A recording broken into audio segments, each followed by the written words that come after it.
আমরা আজকের ক্লাস শুরু করতে চাচ্ছি। আজকের ক্লাস হচ্ছে থার্মোডাইনামিক্সের 24 নম্বর ক্লাস। গত ক্লাসটাতে 23 নম্বর ছিল, ভুলে 24 নম্বর বলে ফেলছিলাম।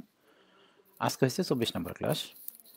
তো আজকে আমরা আহ, কিছু সামান্য কিছু থিওরি নিয়ে আলোচনা করব। কিছু থিওরি বাদ আছে, যেমন এই যে টন অফ রেফ্রিজারেশন কাকে বলা হয়, কিংবা ওই যে ক্যালোরিমিতির অঙ্কগুলো যেগুলো করলে যেগুলো সূত্রগুলো লাগে এমএসটি এমএল, এগুলো নিয়ে একটু আলোচনা করে আমরা অঙ্ক শুরু করব। তাহলে আমরা প্রথমে শুরু করতেছি ক্যালোরিমিতিতে। ওই যে বরফকে পানি, পানিকে বরফ হিট দিলে যে জিনিসগুলো আছে ওইগুলো একটু আলোচনা করব, যদিও তোমরা এগুলো জানো। তারপর আমার কাজ হচ্ছে আমি আলোচনা করে একদম পারফেক্টলি শুরু করা। তো শুরু করতে যাচ্ছি আজকের ক্লাস। এটা হচ্ছে সে আমাদের রেফ্রিজারেশন সিস্টেম। ঠিক আছে, এখানে আমরা এই ঘরের ভিতরে আমরা জিনিসপত্র দিব, মানে মাছ, মাংস, ফল মূল, তরি তরকারি, পানি দিব। এই পানি থেকে তাপটা রেফ্রিজারেশন টাইনে বের করে ফেলবে, তখন এটা ঠান্ডা হয়ে যাবে, তাই না? এখান থেকে তাপটা পরে বেড়ে ছেড়ে দিবে, এটাই তো।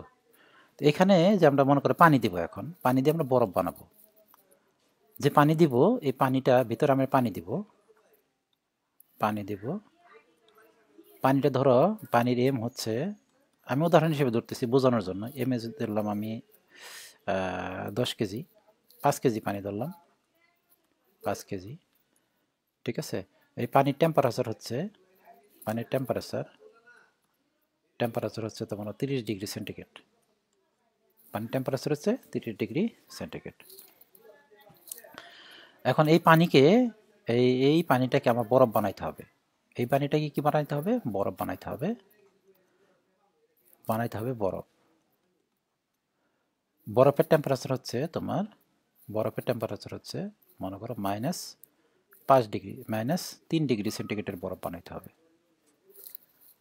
তার মানে আমাদের যে পানিটা দিব আমরা, ও পানিরে বরফ বানাইতে হবে, -3 ডিগ্রি সেন্টিগ্রেড তাপমাত্রার বরফ বানাইতে হবে। তাহলে এই ক্ষেত্রে পানি একটা তাপ বর্জন করবে, এই বর্জনকৃত তাপটা হবে Q1। এখানে যে পানিটা দিব, এখানে যে পানিটা দিব, এই পানিটা যে তাপটা দিবে, যে তাপটা বর্জন করবে, এই বর্জনকৃত তাপটা কিন্তু Q1, তাই না? মানে এখানে পানি দিব, গরম পানি, গরম পানি তাপ ছেড়ে দিয়ে বরফ হবে, এই তাপটা ছেড়ে দিবে, এই ছেড়ে দেওয়া তাপটা হচ্ছে Q1। এই Q1টা বের করার জন্য সূত্র হচ্ছে এরকমের। Q1টা বের করার জন্য সূত্র হচ্ছে এরকম, Q1 = MST plus ML plus SMST। আমরা হিটের মধ্যে এই জিনিসগুলো করছি, MST plus ML plus MST। তার মানে দাবটা হচ্ছে এরকম, প্রথমে 30 ডিগ্রি সেন্টিগ্রেড থেকে, 30 ডিগ্রি সেন্টিগ্রেড পানি, এইটা প্রথম ধাপে পরিণত হবে 0 ডিগ্রি সেন্টিগ্রেড তাপমাত্রার পানি। 0 ডিগ্রি সেন্টিগ্রেড পানিতে পরিণত হবে। এই 0 ডিগ্রির পানি 0 ডিগ্রি সেন্টিগ্রেডের বরফ হবে, 0 ডিগ্রি সেন্টিগ্রেডের বরফ হবে। এই 0 ডিগ্রির বরফ, 0 ডিগ্রির বরফ -3 ডিগ্রি সেন্টিগ্রেড তাপমাত্রার বরফ হবে, -3 ডিগ্রি সেন্টিগ্রেড তাপমাত্রার বরফ হবে। এইটাই ধাপটা, এইটাই মানে 30 থেকে 0, 0 থেকে 0, 0 থেকে। আচ্ছা, এখানে টেম্পারেচারও চেঞ্জ হচ্ছে, এখানে সূত্র হবে তোমার MST। এখানে টেম্পারেচার চেঞ্জ হচ্ছে না, এখানে সূত্র হবে ML। আর এখানে টেম্পারেচার চেঞ্জ হচ্ছে, এর সূত্র হবে MST। ঠিক আছে, MST। আচ্ছা, এম মানে হচ্ছে, এখানকার এম মানে হচ্ছে ভর, এস মানে আপেক্ষিক তাপ, আর টি মানে হচ্ছে টেম্পারেচারের পার্থক্য। আমি লিখে দিই একটু, হ্যাঁ। এম মানে হচ্ছে, ভর, আর এস মানে হচ্ছে আপেক্ষিক তাপ,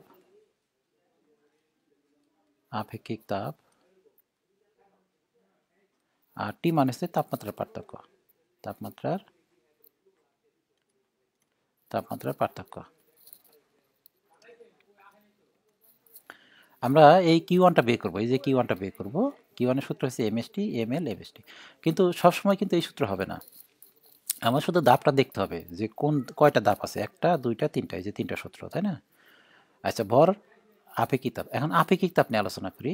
আপেক্ষিক তাপ হচ্ছে এখানে দুইটা জিনিস। এখন দেখো, পানির আপেক্ষিক তাপ, আবার বরফের আপেক্ষিক তাপ লাগবে, আর বরফ গলনে সুপ্ত তাপ লাগবে। এই জিনিসগুলো লাগবে, আমি লিখে দিই। পানির আপেক্ষিক তাপ,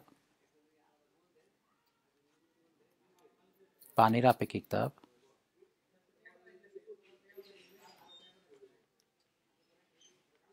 = 1 kilo calorie, 1 kilo calorie per KG degree kelvin.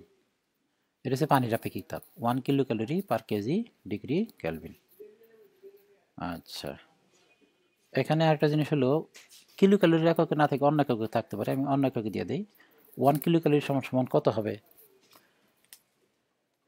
1 kilo ক্যালোরিটা তুমি যদি আমি কিলো জুল করি, 1 কিলো ক্যালোরি সমান সমান 4.2 কিলো জুল, তাহলে এটা হবে 4.2 kilo joule per KG degree kelvin, এরকম হতে পারে। পানির আপেক্ষিক তাপ এরকম হতে পারে 1 kilo calorie per KG degree kelvin অথবা 4.2 kilo joule per KG degree, মানে 1 কিলো ক্যালোরি সমান 4.2 কিলো জুল, তাই না? 1 কিলো ক্যালোরি সমান 4.2 কিলো জুল। এটা হলো পানির আপেক্ষিক তাপ। এখন আসলে বরফের সুপ্ত তাপ। বরফের সুপ্ত তাপ হচ্ছে তোমার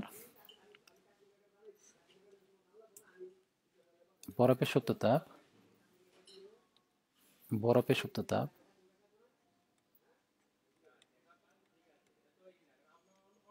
বরফের সুপ্ত তাপ L is equal to 80 kilo calorie per kg, 80 kilo calorie per kg. খেয়াল করে দেখো এখানে কিন্তু ক্যালভিন নাই, kilo calorie per kg kelvin নাই, কিন্তু ওখানে আপেক্ষিক তাপের মধ্যে ছিল এরকম kilo calorie per kg kelvin, 80 kilo calorie per kg.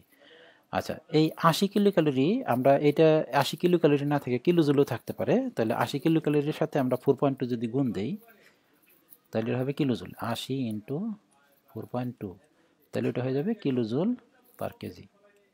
আচ্ছা, এখানে 80-র সাথে 4.2 গুণ দাও, 80 গুণ 4.2 সমান 336 kilo joule per KG, 336 kilo joule per kg. আচ্ছা, এখানে 336 না ধরে 335 মাঝে মাঝে ধরে, এটা যখন আমরা ধরবো তখন বুঝবো আর কি। 336 না ধরে 335 ধরে, তাহলে দুইটা একক আমরা মুখস্থ রাখবো, কারণ কোন সময় কোন এককে আসে তার ঠিক নাই, তাই না?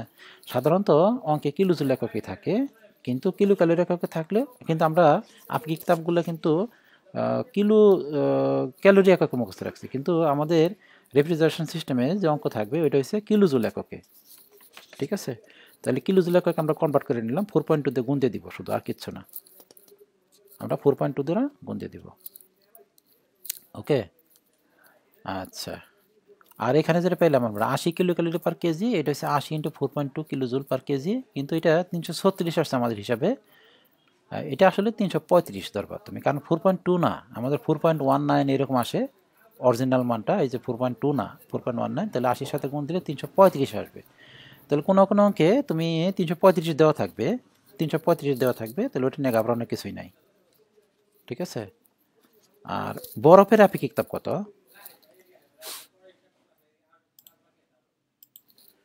আর বরফের আপেক্ষিক তাপ হচ্ছে, বরফের আপেক্ষিক তাপ আমি লিখি এই পাশে, বরফের আপেক্ষিক তাপ is equal to 0.5 kilo calorie per kg, kilo calorie per kg kelvin. বরফের আপেক্ষিক তাপ, বরফের আপেক্ষিক তাপ is equal to 0.5 kilo calorie per kg kelvin. তাহলে এটা যদি আমি 4.2 তে গুণ দিই, 0.5 ইন্টু 4.2, তাহলে এটা হয়ে যাবে kilo joule, kilo joule per kg kelvin. তাহলে এটা 0.5 যোগ 4 ইন্টু 4.2 তোমার 2.1 kilo joule per kg kelvin, এরকম আসবে। এই জিনিসগুলো তোমাদের মুখস্থ আছে, তাই না? যে বরফের আপেক্ষিক তাপ, পানি, বরফের সুপ্ত তাপ, ঠিক আছে, এগুলো মুখস্থ আছে। এখন আমরা যেটা করব, আমরা এখান থেকে আমরা এই কিউয়ানটা বের করব, মানে আমি বরফ বানাবো, এর থেকে আমরা বরফ বানানোর জন্য সূত্র ফেলবো।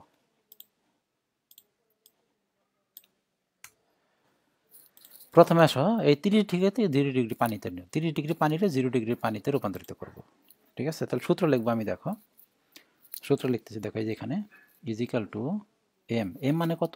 5 কেজি, এই যে দেখো 5 কেজি, 5 কেজি, ব্রেকেটে কেজি লিখে ফেললাম, ইন্টু এস এর মান কত? এসটা কোন এককে বসাবে তোমার এখন ইচ্ছা, যে পানি, এই যে পানি থেকে পানি নিতে, পানির আপেক্ষিক তাপ কত? 1 kilo calorie per KG degree kelvin, অথবা 4.2 kilo joule per KG degree kelvin, আমি কিলো জুলে করি, তাহলে এটা বসালাম 4.2 একক হচ্ছে তোমার kilo joule per kg kelvin, ঠিক আছে? ইন্টু টেম্পারেচারের ডিফারেন্স 30 - 0, 30 - 0, তাহলে এখানে হবে 30 মাইনাস 0 ডিগ্রি কেলভিন। কেন কেলভিন লিখলাম বলতে পারবা? এত ডিগ্রি সেন্টিগ্রেড হওয়ার কথা। আচ্ছা আমি লিখি সেন্টিগ্রেডে লিখি, এটা হচ্ছে সেন্টিগ্রেডে লেখার কথা, তাই না? 30 মাইনাস 0, তাহলে এটা সেন্টিগ্রেড না? কিন্তু দেখো এখন কাটাকাটি যায় না, সেন্টিগ্রেড আর কেলভিন কাটাকাটি যায় না, সেন্টিগ্রেড আর কেলভিন কাটাকাটি যায় না। এখানে হচ্ছে কেলভিন, ওখানে হচ্ছে সেন্টিগ্রেড, ঠিক আছে? কিন্তু এটারে আমরা কেলভিন লিখতে পারি। কিভাবে লিখতে পারি আমরা দেখাচ্ছি। এটার আমরা কেলভিন লিখবো, 30 মাইনাস 0 আমরা কেলভিন লিখবো। কিভাবে লিখতে পারি একটু এখানে দেখায়। আচ্ছা আমরা তো থার্মোডাইনামিক্সের সব অঙ্ক করি কেলভিনে, এখানে সেন্টিগ্রেডে লিখে ফেলছি। দেখো 30 মাইনাস 0, সমস্যা নাই, এই অঙ্কের ক্ষেত্রে এটার কোনো সমস্যা হবে না।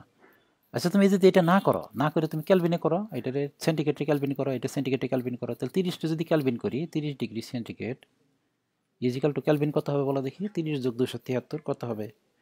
30 যোগ 273, তাহলে আসবে তোমার 303 ডিগ্রি ক্যালভিন, 303 ক্যালভিন। আবার 0 ডিগ্রি সেন্টিগ্রেড আছে না, এটা যদি তুমি ক্যালভিন করো, 0 ডিগ্রি সেন্টিগ্রেডে ক্যালভিন করলে 273 ডিগ্রি ক্যালভিন। আচ্ছা 30 থেকে যদি 0 বাদ দাও, রেজাল্ট আসবে কত? 30 থেকে যদি 0 বাদ দাও, রেজাল্ট আসবে 30 ডিগ্রি সেন্টিগ্রেড ইজিক্যাল টু 303 থেকে যদি 273 বাদ দাও, 303 মাইনাস 273 বাদ দিই, তাহলে দেখো 30 ডিগ্রি ক্যালভিন আসবে, 30 ডিগ্রি ক্যালভিন আসতেছে। তার মানে পার্থক্য বিয়োগ ফলের ক্ষেত্রে 30 ডিগ্রি সেন্টিগ্রেড যে কথা, 30 ডিগ্রি ক্যালভিন একই কথা। পার্থক্যের ক্ষেত্রে 30 ডিগ্রি সেন্টিগ্রেড যে জিনিস, 30 ডিগ্রি ক্যালভিন একই জিনিস। তাহলে এখানে আমি 30 ডিগ্রি সেন্টিগ্রেড কিন্তু আমি লিখছি ক্যালভিন, 30 মাইনাস 0 তাহলে 30 ডিগ্রি সেন্টিগ্রেড না, তাই আমি লিখছি কি ক্যালভিন। মানে বিয়োগ করলে ক্যালভিন আর সেন্টিগ্রেড সমান সমান হয়, বিয়োগ করলে ক্যালভিন এবং সেন্টিগ্রেড সমান সমান হবে। তাহলে এখানে লেখা তো ভুল হয় না, আমার ক্যালভিন লেখা কি ভুল হয়েছে? দেখো ভুল হয় নাই। আচ্ছা তারপর আসো এমএল, তারপর আসো এই এমএলটা, এই যে এমএল প্লাস এমএল, এমএল মান কত বলো দেখি? 5 একক কি 5 কেজি, ইন্টু এল এর মান কত? এল এর মান হচ্ছে 335 কিলোজুল পার কেজি, 335 কিলোজুল পার হয়েছে কেজি। এম এর মানে এটা না, আমাদের আসছিল 336, আসলে 335 লিখবো আমরা, 335 kilojoule per kg. Plus MST, plus MST, M এর মান কত? এম এর মান হচ্ছে 5 কেজি, আর এস এর মান কত হয়েছে? 2.1 into 2.1 kilojoule per KG, kilojoule per kg kelvin. 2.1 হলো কীভাবে? 2.1 হলো যে তোমার ওই যে 0.5 kilo calorie per kg kelvin ছিল, 0.5-এর সাথে আমি 4.2 গুণ দিছি, 2.1 হয়েছে। আচ্ছা টেম্পারেচারের পার্থক্য, টেম্পারেচার পার্থক্য হয়েছে তোমার এখানে কিন্তু এই সূত্রের মধ্যে কিন্তু কোনো ম্যানেজ ই আসবে না। আর টেম্পারেচার পার্থক্য কত আসে দেখো, এখানে কিন্তু বিয়োগের মধ্যে মাইনাস আনা যাবে না। টেম্পারেচার পার্থক্য হচ্ছে 3 ডিগ্রি সেন্টিগ্রেড, দেখো 3 আর 0 পার্থক্য কত? 3 ক্যালভিন, 3 ডিগ্রি ক্যালভিন, পার্থক্য এটি আসে না দেখো তো। আচ্ছা তুমি যদি বুঝতে না পারো, 0 ডিগ্রিরে বরফ করো, 0 ডিগ্রিরে ক্যালভিন করো। 0 ডিগ্রি ক্যালভিন মানে কি? 0 degree centigrade, 0 degree centigrade is equal to 273 degree kelvin. আর 3 ডিগ্রি সেন্টিগ্রেড এটা যদি করো minus 3 degree centigrade is equal to 270 degree kelvin. তাহলে আমি যদি বিয়োগ দিই, তাহলে দেখো 273 থেকে 270 বাদ দাও, তাহলে 3 ডিগ্রি ক্যালভিন। আজ আমি 3 ডিগ্রি ক্যালভিন লিখছি। ওকে, ক্যালভিনে কিন্তু মাইনাস আসে না, সেন্টিগ্রেডে মাইনাস আসে, কিন্তু ক্যালভিনে কিন্তু কোনো মাইনাস আসে না। দেখবা তোমরা ক্যালভিনকে কখনোই মাইনাস করতে পারবে না। ওকে, এখন আসো আমরা হিসাব করতে পারবো, এটা হিসাব করতে পারবো, একটা হিসাব আসবে, কিন্তু এককগুলো একটু কাটাকাটি দিয়ে দেখি একক মিলছে নাকি। এই যে কেজি, এই কেজি কাটা, এই ক্যালভিন কাটা, থাকতেছে শুধু কিলোজুল। এই কেজি কাটা, থাকতেছে শুধু কিলোজুল। এই কেজি কাটা, এই ক্যালভিন কাটা, থাকতেছে শুধু কিলোজুল। তাহলে এখান থেকে এটা গুণ দেবা, গুণ দিয়ে যোগ দিলে একটা রেজাল্ট আসবে, মনে করে আসবে 200 কিলোজুল, 200 কিলোজুল। বুঝতে পারছি? তার মানে এই Q1 ইজিক্যাল টু কত? 200 কিলোজুল হইল, 200 কিলোজুল হয়ে গেল। ঠিক আছে, বুঝতে পারছি? এখন ধরো যদি এরকম হইতো, যদি বলতো অঙ্কের ভিতরে, আমরা অঙ্কে যদি আবার বলবো এরকম, যদি বলতো যে এই 5 ডিগ্রি সেন্টিগ্রেড তাপমাত্রা পানিরে বরফ বানাইতে হবে, তাহলে শুধুমাত্র এই পর্যন্ত আসলেই হইতো আমাদের, এই যে এই পর্যন্ত আসলেই হয়ে যেত। আমার যদি বলতো 30°C তাপমাত্রার পানিটা বরফ বানাইতে হবে, তাহলে 30 থেকে আমি 0-তে আসতাম, এই -3-এ যাওয়ার দরকার ছিল না। 30 থেকে আমি কোথায় আসবো? 0-তে আসবো। বরফ হয়ে গেছে আমাদের, এই যে বরফ বানাইতে হবে। পানিরে কি করতে হবে? পানির থেকে আমি এই যে বরফ নিয়ে নিয়েছি। -3-এর বরফে নেওয়ার দরকার নেই, বরফ হইলেই হবে। ঠিক আছে, এখন আসো, আমি এইগুলা তো তোমার জানা জিনিস। হ্যাঁ, আমি তারপরে একটু আলোচনা করলাম, দ্রুত আলোচনা করলাম। হ্যাঁ, এখন আসো, টন অফ রেফ্রিজারেশন কাকে বলা হয়? টন অফ রেফ্রিজারেশন কাকে বলা হয় একটু দেখি। হ্যাঁ, সংখ্যাটা হচ্ছে এরকম, টন অফ রেফ্রিজারেশন। রেফ্রিজারেশন কাকে বলা হয়? কাকে বলে? এটা সংখ্যাটা হচ্ছে এরকম, 1 টন বরফকে, আমি সংখ্যাটা লিখি। হ্যাঁ, 1 টন বরফকে, সংখ্যাটা হচ্ছে এরকম, 1 টন বরফকে, 1 টন বরফকে 24 ঘন্টায় গলাইতে বা 1 টন পানিকে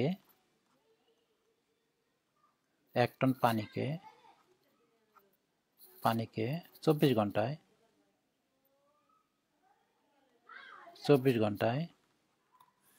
বরফ জমাইতে, বরফ বানাইতে যে তাপ গ্রহণ বা ত্যাগ করে তাকে টন অফ রেফ্রিজারেশন বলা হয়। তাকে আমি সংক্ষেপে লিখি, টন অফ রেফ্রিজারেশন বলে, টিআর বলে, টন অফ রেফ্রিজারেশন বলে। এখানে কিন্তু দুইটা জিনিস। প্রথম কথা হয়েছে এরকম যে, ধরো আমার কাছে এম আছে 1 টন। 1 টন কি আছে? 1 টন বরফ আছে। 1 টন কি আছে? বরফ। এই বরফটা কত ডিগ্রি? 0 ডিগ্রির বরফ, 0°C বরফকে। এটার কি করতে হবে? বরফে আমার পানি করতে হবে, মানে 0°C পানি করতে হবে। অথবা আমরা এটা বলতে পারি, আমার কাছে m = 1 টন পানি আছে। 1 টন পানি আছে, 0 ডিগ্রির পানি আছে, 0°C পানি আছে। এইটারে কি করতে হবে? 0°C বরফ করতে হবে, 0°C বরফ করতে হবে। তাহলে এখানে আমি বরফকে যদি পানি করি, তাহলে তাপ কি করবে? গ্রহণ করবে, তাপ গ্রহণ করবে। আবার পানিকে যদি বরফ করি, তাহলে তাপ বর্জন করবে। এখানে যা তাপ গ্রহণ করবে, এখানে সেই তাপই বর্জন করবে। মানে বরফকে পানি করব অথবা পানিকে বরফ করব, গ্রহণ বর্জন কি হবে? সমান সমান হবে। এই যে তাপ গ্রহণ বা বর্জন করে, সেই গ্রহণ বা বর্জনকৃত তাপকে বলা হয় টন অফ রেফ্রিজারেশন। বুঝাইতে পারছি? মোট কথা হচ্ছে 0°C তাপমাত্রার 1 টন বরফকে পানি করতে হবে, অথবা 0°C তোমার 1 টন পানিকে বরফ বানাইতে হবে। সেই বর্জনকৃত তাপটা বা গ্রহণকৃত তাপটাকে বলে টন অফ রেফ্রিজারেশন।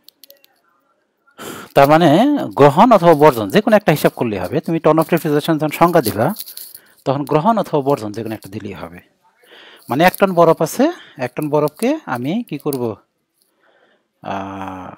24 ঘন্টায় পানিতে পরিণত করব। অথবা 1 টন পানি আছে 0°C তাপমাত্রার, তাকে আমি বরফে পরিণত করতে হবে। যে তাপটা বর্জন করবে, সেই বর্জনকৃত তাপটাকে কি? Ton of refrigeration. আচ্ছা, একটু দেখি,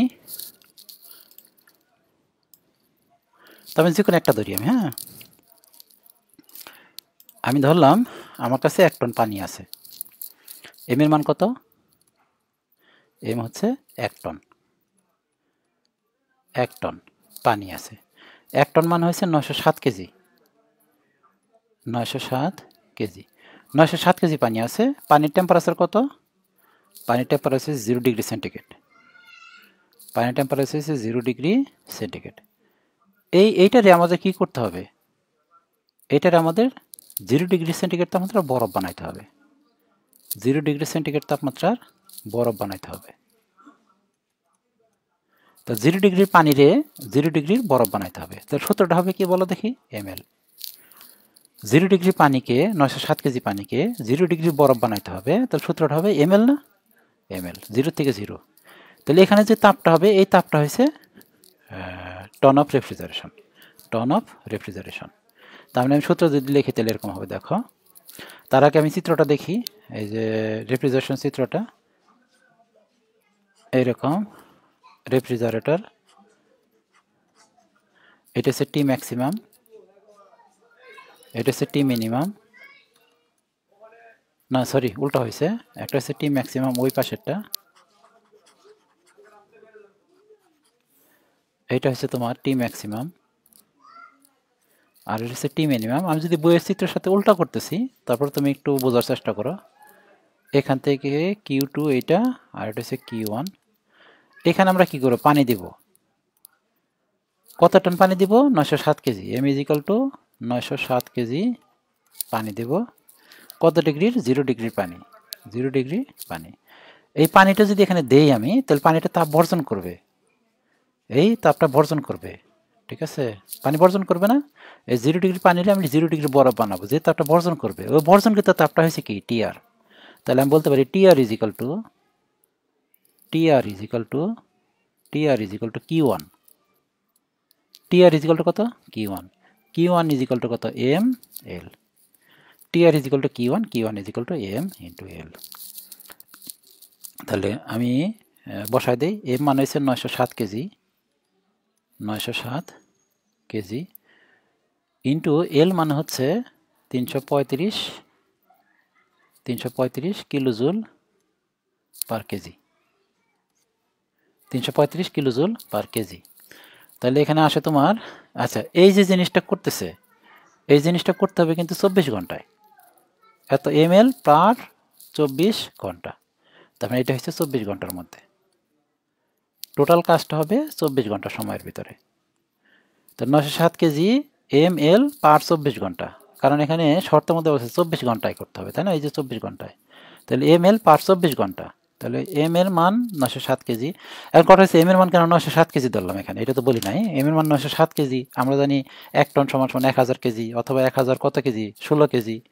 এখানে 907 কেজি, আমরা যে জিনিসটা প্রমাণ করতে চাইতেছি এখানে আসলে কোন সিস্টেমে, এটা আমি এখন হয়তো মনে নাই আমার, 907 কেজি ধরে। তো 907 কেজি ইন্টু 335, 24 ঘন্টায়। তাহলে আমি যদি এই কেজি কেজি কাটাকাটি দিই, কিলোজুল থাকে, তাহলে কিলোজুল পার 24 ঘন্টা। আমি যদি এটারই করি, সেকেন্ডে করি, কিলোজুল পার 24 ঘন্টা যদি আমি, তাহলে এরকম করি 907 এটা KG into 335 kilojoule per KG, kilojoule per KG.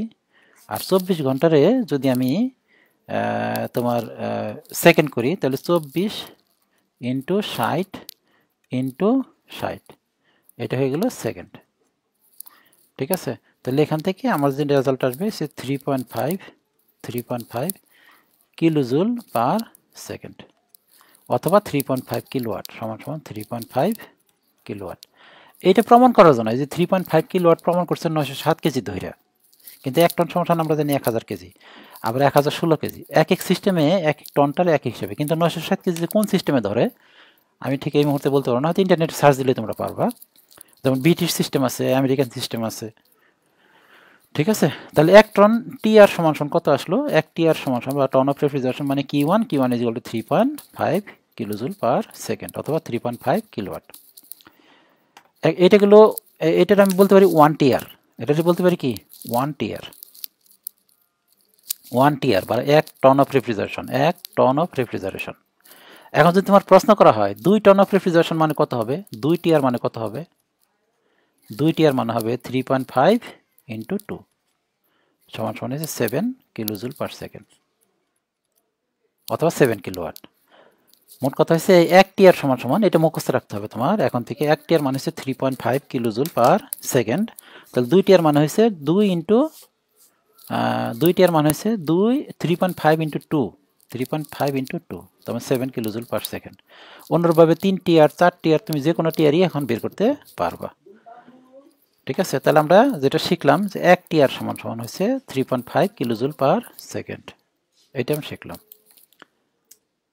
R ton of refrigeration মানে কি, কিন্তু Q1, তাই না? ওই যে Q1টা হয়েছে টন অফ রেফ্রিজারেশন। তো কোনো অঙ্কে যদি দেওয়া থাকে, ধরো কোনো অঙ্কে যদি দেওয়া থাকে 10 টিআর, 10 টিআর, সুতরাং Q1 ইজ ইকুয়াল টু কত হবে? Q1 ইজ ইকুয়াল টু হবে 10 ইন্টু 3.5 সমান সমান 350 কিলোজুল পার সেকেন্ড। মানে টিআর দেওয়া থাকলে ঠিক এরকমভাবে করতে হবে। আমরা এখন ছোট ছোট কিছু অঙ্ক করব।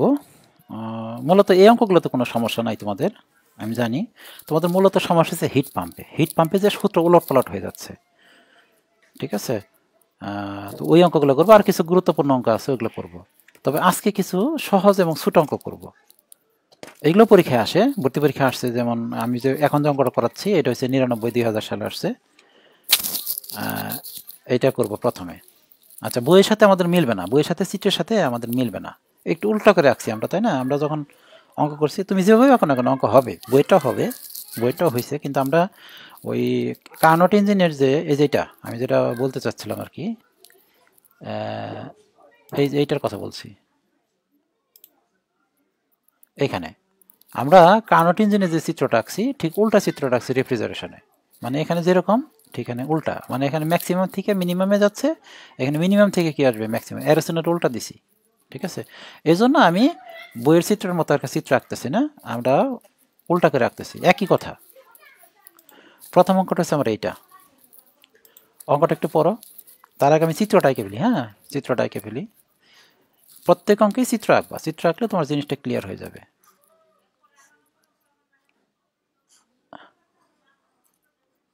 এটা রেফ্রিজারেশন, এটা হচ্ছে টি মিনিমাম, তাই না? টি মিনিমাম মানে কোল্ড, এটা হচ্ছে কোল্ড ঠান্ডা। আর এটা হচ্ছে টি ম্যাক্সিমাম, এখানে আছে ম্যাক্সিমাম টেম্পারেচার, এটা হচ্ছে হট। এখান থেকে এখানে আসবে তাপটা, মানে এখানে হচ্ছে Q1 আর এখানে হচ্ছে কি Q2। আর রেফ্রিজারেটর একটা কি দিতে হবে, ডব্লিউ দিতে হবে। এখন আসো অঙ্কে আসো। -15 ডিগ্রি সেন্টিগ্রেড আপনাদের শীতল কক্ষ থেকে, এই যে মানে এই টেম্পারেচার কথা বলছে, শীতল কক্ষ থেকে এটি কার্নোট রেফ্রিজারেটর প্রতি মিনিটে 100 কিলো ক্যালোরি তাপ বাহির করিয়া উহা বাতাসে ছাড়িয়া দেয়। এখান থেকে বের করে, এখান থেকে বের করে মানে Q1 বের করে। এই যে 100 কিলো ক্যালোরি, এটা Q1 বাতাসে ছাড়িয়ে দেয়। বাতাসের তাপমাত্রা 30 ডিগ্রি সেন্টিগ্রেড। ইউনিটে চালাতে কত শক্তি দরকার, ডব্লিউ কত দরকার, আমি ডাটা কেমন লিখে ফেলি। আচ্ছা, টি মিনিমাম হচ্ছে, টি মিনিমাম বইয়ের সাথে মিলবে না, বইয়ে বলছে T1, 1-2 দিয়ে আমরা শিখবো না, মিনিমাম ম্যাক্সিমাম দিয়ে শিখবো, তাহলে তোমার ক্লিয়ার হবে জিনিসটা। তুমি বিশ্বাস করো, যদি তুমি T1 T2 লেখো, তুমি ক্লিয়ার হবে না জিনিসটা। এই মিনিমাম ম্যাক্সিমাম দিয়ে যখন তুমি লিখবা তখন তোমার ক্লিয়ার হয়ে যাবে, সমস্ত কিছু একদম পানির মতো পরিষ্কার হয়ে যাবে। T minimum is equal to, T minimum is equal to -15 degree centigrade, -15 degree centigrade. এটারে ক্যালভিন করলে আসবে 258 degree kelvin, 258 kelvin. T maximum is equal to, T maximum is equal to 30 degree centigrade. দেখো 30 ডিগ্রি সেন্টিগ্রেড, 30 ডিগ্রি সেন্টিগ্রেড সমান সমান হবে, Calvin করলে কত আসবে, 303 ডিগ্রি ক্যালভিন, 300 ডিগ্রি ক্যালভিন। আর Q1 দেওয়া আছে তোমার, Q1 দেওয়া আছে তোমার এই যে এখান থেকে যেটা বেরোবে, এই যে প্রতি মিনিটে 100 কিলো ক্যালোরি তাপ বাইর করে দেয়, তাহলে প্রতি মিনিটে 100 কিলো ক্যালোরি, তাহলে 100 কিলো ক্যালোরি পার কি minute, 100 kilo calorie per minute.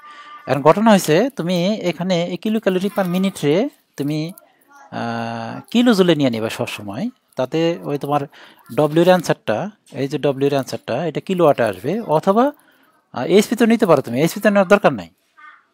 এটারে তুমি কিলোওয়াট করার জন্য আমরা এখানে কিলো ক্যালোরি না রেখে কিলো জুলে নিয়ে নিব, আর মিনিটে কি করব, সেকেন্ড করব। তাহলে পরের লাইনে যদি আমি লিখি, তাহলে দেখো এরকম লিখি, তাহলে 100 ইন্টু 4.2, আর মিনিটে যদি সেকেন্ড করি তাহলে 1 ইন্টু 60, এইটা হয়ে যাবে তোমার এককটা হয়ে যাবে এটা হয়ে যাবে kilojoule per second, kilojoule per second হয়ে গেল। তাহলে এখানে ক্যালকুলেশন করলে কত আসে দেখো তো, 100 ইন্টু 4.2, 100 ইন্টু 4.2 ভাগ হচ্ছে 60, ভাগ 60, তাহলে 7 kilojoule per second, 7 kilojoule per second, 7 kilojoule per second. আচ্ছা, এখন আমরা সূত্র লিখব। আমাদের বের করতে হচ্ছে ডব্লিউ, আমাদের বের করতে বলছে ডব্লিউ। ডব্লিউ সূত্রটা হবে এরকম, দেখো, কপ ইজ ইকাল টু Q1 ভাগ ডব্লিউ। Q1 ভাগ ডব্লিউ কেন? কারণ আমার রেফ্রিজারেশন সিস্টেমটা হচ্ছে এইটুকু, এই পাশে না, কিন্তু আমাদের কাজ হচ্ছে এখানে, এখান থেকে তাপটা বের করা, তার মানে Q1 ভাগ ডব্লিউ। কিন্তু আমাদের এখানে কপ জানা নাই, কপ আসলে আমরা এখান থেকে বের করব, কপ ইজ ইকাল টু, কপ বের করা যায়, দেখো উপরেটি এই যে এখানে, দেখো এখান থেকে শুরু করবো। সূত্র লেখার সিস্টেমটা আমি এখানে দেখাইছিলাম, দেখো এই যে মনে আছে, এই যে দেখাচ্ছি, এই যেখানে এখান থেকে লেখা শুরু করতে, ওই যে টি মিনিমাম, তারপরে টি ম্যাক্সিমাম মাইনাস টি মিনিমাম, ঠিক আছে?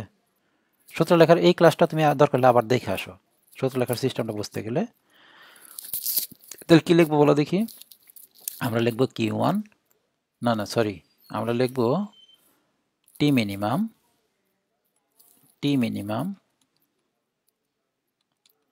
নিচে টি ম্যাক্সিমাম মাইনাস টি মিনিমাম, এইটা লিখবো। আচ্ছা, এই কপটা আমরা এখানে বসাবো, কিন্তু আমি বোঝানোর সময় বলছিলাম যে এখানকার কপ সমান সমান না, এখানকার কপ বেশি, এখানকার কপ হবে কম। এটা হচ্ছে আইডিয়াল কপ আর এটা হচ্ছে অ্যাকচুয়াল কপ। তাহলে এখানকার কপ আর এখানকার কপ সমান সমান না, কিন্তু অঙ্কে কি বলছে এরকম কিছু আলাদা আলাদা বলে নাই। তাহলে এখানকারটা আর এখানকারটা আমরা সমান সমান ধরবো, এখানকারটা আর এখানকারটা আমরা সমান সমান ধরবো। তাহলে এখান থেকে যে কপটা বের করবো, এই কপটা আমরা এখানে বসাবো, সমস্যা নাই, কারণ অঙ্কে বলছে দুইটাই সমান। যদি সমান না হইতো অঙ্ক বলে দিত, একটা অ্যাকচুয়াল একটা আইডিয়াল বলে দিত, বলছে কি আইডিয়ালের কথা কিছু বলে নাই। তাহলে এখানকার কপ আর এখানকার কপ সমান সমান ধরবো। তাহলে আমি সূত্র বসাই দিই, মান বসাই দিই। টি মিনিমামের মান কত? টি মিনিমাম মান হচ্ছে 258, আর টি ম্যাক্সিমাম মান হচ্ছে 303 মাইনাস 258। এখান থেকে একটা কপ আসবে, কপটা হইলো তোমার 5.73। কপের কোনো একক নাই, ঠিক আছে? আমাদের মূলত কাজ হবে এখানে ডব্লিউ বাই করতে হবে। তাহলে কপ মান আমি এখানে বসাই দিই, তাহলে বা এখানে বসাই দিই, দেখো 5.73 ইজ ইকাল টু Q1 এর মান বের করছি আমরা 7, এই যে 7, দেখো 7 এর একক কি? কিলোজুল পার সেকেন্ড, আর ডব্লিউটা আমাদের বের করতে হবে। সুতরাং ডব্লিউ ইজ ইকাল টু কত আসবে? ডব্লিউ ইজ ইকাল টু আসবে 1.2261 কিলোজুল পার সেকেন্ড, সমান সমান 1.226 কিলো ওয়াট। এটাই আনসার। বই দেখবে এটা এইচপিতে করছে, এইচপিতে নেওয়ার কোনো দরকার নেই, তুমি কিলোজুল কিলোওয়াটে রাখো, কারণ ফ্রিজটা তো তোমার এখানে এইচপিতে নেওয়াটাই ভুল, কারণ ফ্রিজটা তোমার এখন দিয়ে চলে, বিদ্যুৎ দিয়ে চলে, বিদ্যুতের ক্ষমতার একক কি? কিলোওয়াট দিয়ে দিবে এখানে আনসার। বুঝতে পারছো? এইচপিতে নেওয়ার দরকার নাই।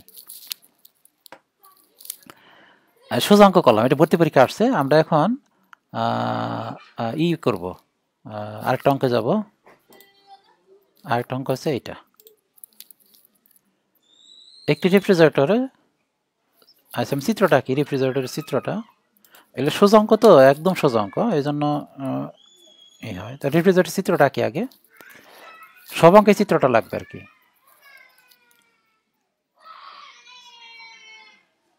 এটা হচ্ছে রেফ্রিজারেটর,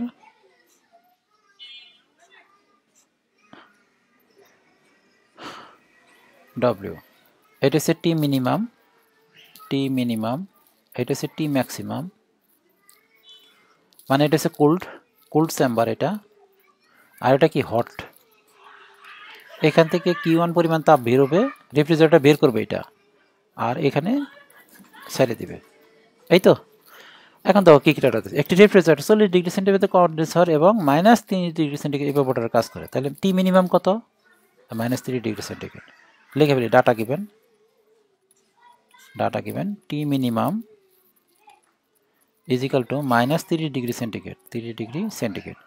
-30 ডিগ্রি সেন্টিগ্রেড মানে কত degree kelvin? 243 degree kelvin, 243 degree kelvin. আর টি ম্যাক্সিমাম কত? T maximum is equal to 40 degree centigrade, 40 degree centigrade মানে কত ডিগ্রি কেলভিন? 40 ডিগ্রি সেন্টিগ্রেড সাথে 273 যোগ করো, তাহলে 313 ডিগ্রি কেলভিন হবে, 313 ডিগ্রি কেলভিন। তারপরে কাছে আইডিয়াল কাপ বাহির করো। আইডিয়াল কাপ বাহির করতে বলছে, তার মানে এটা বের করতে বলছে কাপ আইডিয়াল। যেহেতু এখন দুইটা আমাদের কাপ কিন্তু দুইটা, একটা হচ্ছে টেম্পারেচার দিয়ে আর একটা হচ্ছে তাপ দিয়া। টেম্পারেচার দিয়ে যে কাপটা ওইটা বের করতে বলছে। আইডিয়াল কাপ মানে কি? টেম্পারেচারের সাহায্যে যে কাপটা বের করে ওইটা, টেম্পারেচারের সাহায্যে যে কাপটা বের করে তাকে বলে আইডিয়াল কাপ। যদি আসল রেফ্রিজারেটর কাপ আইডিয়াল কাপের 0.7 গুণ হয়, তবে 1 কিলোওয়াট রেফ্রিজারেশনের জন্য কত ক্ষমতার দরকার হবে? আচ্ছা, আমরা প্রথমে এই আইডিয়াল কাপটা বের করে ফেলি। কাপ আইডিয়াল এখন কিন্তু আলাদা আলাদা লিখবো, এখন কিন্তু দুইটাই কাপ লিখবো না, একটা লিখবো আইডিয়াল ইজ ইকাল টু, এখানে না কাজটা, রেফ্রিজারেশন সিস্টেমের কাজটা কোথায়? এখানে। রেফ্রিজারেটর কাজ করবে এই পাশে, এখান থেকে তাপটা বের করবে, এখান থেকে তাপটা বের করবে। ছাড়ার কাজটা না, বের করার কাজটা হচ্ছে রেফ্রিজারেটরের কাজ। তাহলে এখানে তার পারফরমেন্সটা এখানে দেখাইতে হবে। তাহলে এখানে কি হবে? এখানকার টেম্পারেচার কত? টি মিনিমাম, তাহলে উপরে হবে টি মিনিমাম আর নিচে হবে টি বড় মাইনাস ছোট, টি ম্যাক্সিমাম মাইনাস টি মিনিমাম। এখানে যদি করি মান বসাই দিলে হবে টি মিনিমামের মান কত? 243, আর এখানে 313 মাইনাস 243। এখান থেকে একটা অ্যান্সার আসবে 3.47, 3.47, এটা হচ্ছে অ্যান্সার। আচ্ছা, এখন যদি বলি তোমার অ্যাক্সল কাপ কত হবে? অ্যাক্সল কাপের কথা বলছে, যদি আসল রেফ্রিজারেটরের কাপ আইডিয়াল কাপের এত গুণ হয়, তার মানে আমি বলতে পারি cup actual is equal two, আমরা বের করে ফেলি তাই না, কাপ অ্যাকচুয়াল মানে হিট দিয়ে যেটা বের করবো ওইটাই সমান দেওয়া আছে, মান দেওয়া আছে, কাপ অ্যাকচুয়াল সমান হয়েছে এই যে এইটা যেটা আছে আসল যেটা আছে এইটার সাথে কত গুণ? 0.7 গুণ, মানে আসল কাপের আইডিয়াল কাপের 0.7 গুণ, এটাই বলতে। দেখো যদি আসল রেফ্রিজারেটর কাপ আইডিয়াল কাপের 0.7 গুণ হয়, আইডিয়াল কাপ কত? এটা আর এটার এত গুণ, সমান কত আসে দেখো 3.47, 3.47 ইন্টু হয়েছে 0.7, তাহলে আসে 2.429, তাহলে অ্যাকচুয়ালটা হয়েছে কম 2.429। এই যে অ্যাকচুয়াল কাপটা তো বের করলো না, এটা কিন্তু টেম্পারেচার দিয়ে আমরা এটাতে কিন্তু বের করা যাবে, আবার বের করা যাবে হিট দ্বারা বের করা যাবে তাই না? তাহলে আমরা বের করে ফেলছি, মানটা দেওয়া আছে। এখন বলো দেখি, তবে 1 কিলোওয়াট রেফ্রিজারেশনের জন্য কত ক্ষমতার দরকার? এই যে 1 কিলোওয়াট ক্ষমতা দেওয়া আছে, 1 কিলোওয়াটটা ক্ষমতা দেওয়া আছে, না 1 কিলোওয়াট ক্ষমতা না, 1 কিলোওয়াট রেফ্রিজারেশন করতে হবে। 1 কিলোওয়াট রেফ্রিজারেশনের জন্য কত ক্ষমতার দরকার? 1 কিলোওয়াট রেফ্রিজারেশন মানে হচ্ছে এখান থেকে রেফ্রিজারেশন করতে হবে মানে কি Q1 করতে হবে। কত ক্ষমতার দরকার? ডব্লিউটা চাইছে, কত ক্ষমতার দরকার কত রেফ্রিজারেশনের জন্য? এই 1 কিলোওয়াটের জন্য, মানে এই Q1 যদি 1 কিলোওয়াট হয়, Q1 is equal two 1 kilowatt মানে কি? Kilojoule per second. এই 1 কিলোজুল পার সেকেন্ড তাপ বের করার জন্য কত ক্ষমতা দরকার? এটা বের করতে বলছে। এই ভাষাটা একটু বুঝো, 1 কিলোওয়াট রেফ্রিজারেশনের জন্য কত ক্ষমতার দরকার? তাহলে Q1 is equal two 1 kilojoule পার সেকেন্ডে কত ক্ষমতা দরকার? আমি সূত্র লিখে দিলে কপ ইজ ইকাল টু Q1 ভাগ ডব্লিউ, তাই না? Q1 ভাগ ডব্লিউ। আমাদের Q1 এর মান দেওয়া আছে আর ডব্লিউ মান বের করতে হবে। আর এই কপটা কোনটা বসাবো? কপ তো দুইটা এখন আমাদের, এইটা আর এইটা, কোনটা বসাবো দেখো তো? এইটা না এইটা? এখানকার কপটা কোনটা? অ্যাক্সুয়াল কপ। আর এখানকার কপটা হিট দ্বারা যেটা বের করবো, এই যে কিউ দিয়ে যেটা বের করবো এটা হচ্ছে অ্যাক্সুয়াল কপ, আর টেম্পারেচার দিয়ে বের করবো আইডিয়াল কপ। তাহলে হিট বসাইছি এখানে, তাহলে এখানে কোন কপটা বসাবো? এখানে অ্যাক্সুয়ালটা বসাবো। আর অ্যাক্সুয়াল কপের মানটা আমরা বের করছি, এই যে একটা আগে দেখো 2 পয়েন্ট, মান বসাই দিই তাহলে, বা 2.429 ইজ ইকাল টু Q1 এর মান হচ্ছে 1 kilojoule per second, kilojoule per second, আর ডব্লিউ এর মান হচ্ছে তোমার, ডব্লিউ এর মানটা বের করতে হবে। তাহলে আমি যদি এখানে ক্যালকুলেশন করি, সুতরাং ডব্লিউ ইজিক্যালটা আসবে তোমার 0.412 কিলোজুল পার সেকেন্ড, বা কিলোওয়াট। কিলোজুল পার সেকেন্ড মানে কি? কিলোওয়াট, এটাই অ্যান্সার। কিলোজুল পার সেকেন্ড না লেখা তুমি এটা কিলোওয়াট লেখো, কারণ ক্ষমতা তো, এই যে কিলোওয়াট লিখলাম, এটাই অ্যান্সার। এখানের অঙ্কগুলো খুবই সহজ, কিন্তু আমাদের একটু ধীরে ধীরে যাইতে হবে। আমরা আজকের ক্লাসের অঙ্ক করব না, আগামী ক্লাসে আমরা আর অঙ্ক করব। আজকের ক্লাস আমরা এখানে শেষ দিচ্ছি। খোদা হাফেজ।